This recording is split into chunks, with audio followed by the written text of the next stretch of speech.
Pass the crayons, pass the glue. It's so much fun to share with you.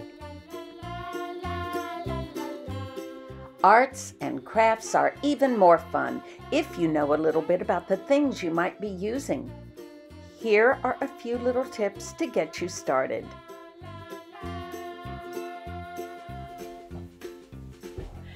Open, shut, open, shut. That's the way we like to cut. Fingers on the bottom, thumb on top, and do not let the paper drop. Open, shut, open, shut. That's the way we like to cut. How about glue sticks?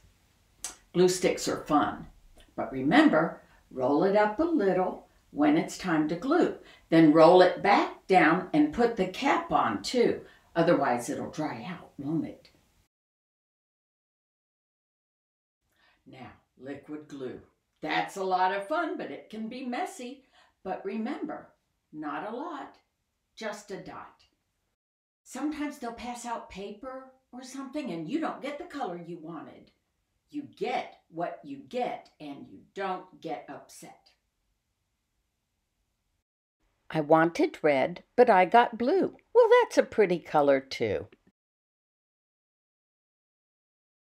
Pick up the crayons, scraps in the trash, lids on the glue, clean up in a flash.